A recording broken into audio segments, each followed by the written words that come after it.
Саламатсыздарбы урматтуу мекендештер. Өзүңүздөр билгендей, азыр Кыргызстанда билим берүү тармагы жаңыланып жатат. Мисалы мектептерде 12 жылдык билим берүү системасына өтүп жатабыз. Ошону менен катар эле билим берүү концепциясы, предметтик стандарттар, окуу программалары, окуу куралдары жаңыланып жатат да. Ошонун алкагында мектептерде тарыхты окуткан окуу куралдары дагы жаңыланмакчы. Мына ошондо окуу куралдары кандай болуп жаңыланса жакшы болмок деген жеке ой пикирлерим бар эле, ошону менен бөлүшкүм келип турат. Менин аты жөнүм Кыргыйбек Моложунусов. Мектептерде мен да сабак берип жүргөндүктөн, андан тышкары илимий изилдөө иштери менен да иликтенип жүргөндүктөн жеке калыптанган пикирим бар да. Албетте Союз мезгилиндеги окуу куралдары биз эгемендүүлүктү алганда жаңыланган, мазмундары өзгөргөн. Бирок андан бери дагы 30 жыл болобу, 10 жыл болобу окуу куралдары баары бир жаңыланууга муктаж болот да. Себеп дегенде илимде ар дайым жаңы изилдөөлөр болуп турат. Окумуштуулар күн сайын, жыл сайын жаңы изилдөөлөрү аркылуу кээ бир фактыларга тактоолорду киргизип турат, кээ бир жаңы фактыларды чыгарып турушат, кээ бир фактыларды жокко чыгарып турушат өздөрүнүн илимий макалалары аркылуу, китептери, монографиялары аркылуу. Экинчи жагынан окуучулар дагы заманга жараша өзгөрүп турушат, психологиялары өзгөрөт, жашоо шарттары, кабыл алуу жөндөмдөрү өзгөрөт. Ошого байланыштуу дагы окуу куралдарын ылайыктап өзгөртүп турууга туура келет да. Азыркы окуучуларыбыз зумер муун деп коелу.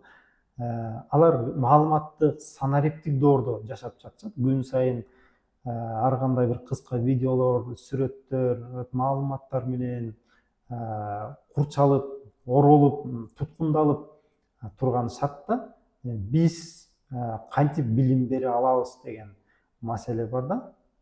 Ушундай шарттарды эске алуу менен окуу куралдарын дагы биз туура пайдалансак деген ойда. Буга чейинки жазылып келген окуу куралдары жөнүндө мен педагог кесиптештерден көп угуп калчумун. Окуучулардын жаш курагына ылайыкталган эмес тексттер, ошондой эле илимпоздор тарабынан дагы сындарды угуп каламын.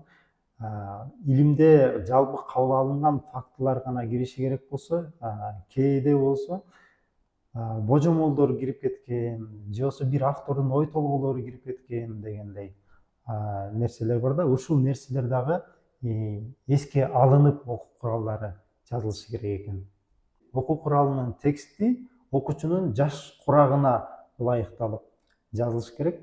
5-6 класстын кабыл алуусу, окуй алуу жөндөмү, кабыл алуу жөндөмү башка болот дагы, чоң класстардыкы башкача болот. Албетте окуу куралына жалаң эле жумук жазыла бербейт. Тарыхый документтер, тарыхый булактардан үзүндүлөр кошо берилип туруш керек. Ошону менен окуучулар далил менен сүйлөгөнгө үйрөнүш керек да. Андан сырткары бышыктоочу, текшерүүчү суроолорду берүүдө, тапшырма берүүдө окуучуларды критикалык, сынчыл ой жүгүртүүгө үйрөтө тургандай болуш керек да. Биз албетте кийинки муунга жасалма интеллектти колдонууга тыюу сала албайбыз. Бирок жасалма интеллект билбеген, интернетке кирбеген нерселерди сен изилдеп таба аласың дегендей тапшырма берсек да болот. Окуучуларга мини долбоор, жекече чакан бир изилдөөлөрдү берип, мисалы өзүнүн жети атасын изилдейби, өзүнүн айылынын тарыхын изилдейби, өзүнүн районундагы бир тарыхый эстеликти, тарыхый инсанды изилдөө сыяктуу ушундай бир өзү тарых жаздым дегендей, тарыхчынын көзү менен карадым дегендей тапшырмаларда болуп туруш керек да. Ошондой эле азыркы заманда жаңы мүмкүнчүлүктөр көбөйүп баратат, ошону пайдалансак болот. Мисалы окуу куралдарына QR код киргизип койсок, ал аркылуу окуучулар телефону аркылуу билим берүүчү, тарыхты үйрөтүүчү сайттарга шилтеме аркылуу багытталып кирип, мисалы музейлердин сайтына, музейге виртуалдык экспедиция кылса болот. Окуучулар үчүн тарых эмнеге керек, эмне үчүн зарыл?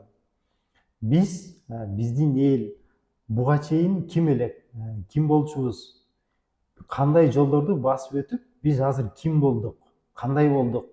Эми биз кандай жолду тандасак, келечекте ким болуп калышыбыз мүмкүн, кандай тагдырга туш болуп калышыбыз мүмкүн дегендей суроолорго тарых так жооп бергидей болуш керек да. Айтайын дегеним, окуу куралдары жаңыланганда китептин сырты эле же кагаздары эле жаңыланбастан ушу билим берүүгө болгон көз карашыбыз, тарыхка болгон көз карашыбыз, келечекке болгон көз карашыбыз, биздин адамдардын бири бирибизге болгон көз карашыбыз дагы бизди туура жолго багыттай тургандай кошо жаңыланса деген ойда.